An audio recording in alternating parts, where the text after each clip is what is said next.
Hey, if you're a dog owner here in Rocklin, you probably have a dream of having that perfect dog, right? The one you can take anywhere without a worry. Well, that's exactly what we're talking about today.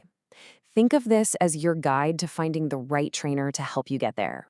Just picture this for a second. You're taking a walk down the Miners Ravine Trail. It's beautiful, it's peaceful, and your dog is trotting right beside you.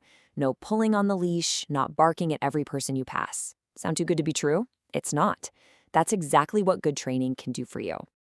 Okay, so how do we get to that point? It starts with picking the right trainer. We're going to look at three things: their methods, their credentials, and the different formats for training. You're going to hear this term a lot: positive reinforcement. And for a really good reason. It's basically the modern, humane way to train. Instead of punishing bad behavior, you reward the good stuff with treats or praise. It makes your dog want to learn, and honestly, it just builds a way better relationship between the two of you. And on the flip side of that, here's something you absolutely want to watch out for. If a trainer's methods are all about fear, intimidation, or physical punishments, run the other way. Seriously. Things like shock collars or prong collars are just outdated. They often make problems like anxiety or even aggression a whole lot worse. Okay, so you might see a bunch of letters after a trainer's name, kind of like alphabet soup. Don't let it intimidate you. These are actually really important. They're certifications, and they mean that the trainer has actually studied and passed tests on animal behavior. It's proof that they know their stuff and are committed to using methods that are both effective and kind. Now, what kind of training should you do? Well, you've got options. Group classes are awesome for puppies or dogs who need to learn to focus around other dogs. Plus, they're usually easier on the wallet. But if you're dealing with something specific, like your dog goes crazy when the doorbell rings, then private lessons are probably your best bet. You get that one-on-one attention right where the problem happens. All right, let's talk about the practical side of things: money. What does dog training actually cost here in Rockland? We'll take a look at some typical prices for 2026. So here's a general breakdown. You can see a 6-week group class usually runs somewhere between $175 and $350. Private lessons are more per hour, of course. And then you get into the bigger packages, like in-home sessions or board and train programs, where the price goes up because it's so much more intensive and personalized. Just to zero in on one of these, look at a single private lesson, about 100 to 180 bucks. Now, that might sound like a lot for an hour, but think about it. You get a professional's undivided attention focused entirely on your dog and your specific issue. It can be a super effective way to tackle a stubborn problem fast.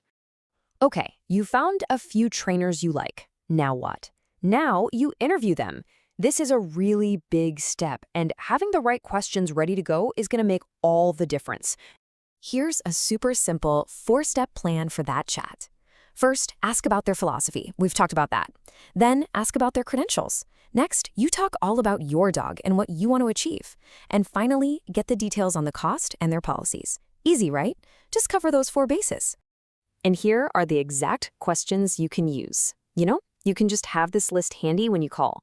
My personal favorite here is, what will my homework be? A good trainer knows they're really coaching you. The real progress happens with the work you put in between your sessions.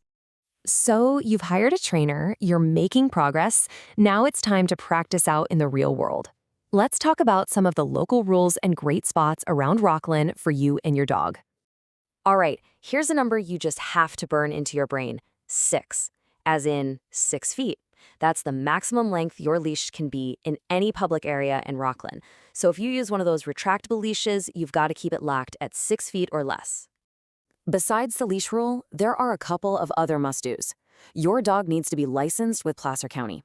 And to get that license, you'll have to show that their rabies vaccination is up to date. It's all part of being a good, responsible dog owner here in town. Okay, so you know the rules. Where are the best places to go practice? Miners Ravine Trail is perfect for working on that loose leash walking we talked about. And if you're working on commands like come when they're off leash, you'll definitely want to head to a fenced-in spot like the Rocklin Dog Park or the one over by Sierra College. So I'll ask you this: what's the number one thing you want to fix? What's that one skill you want to master with your dog? Is it getting them to come back every single time at the dog park? Or is it just getting them to stop jumping on your guests? Figure out what that one thing is, because that's your starting point. Well, I really hope this helps you get started on your training journey.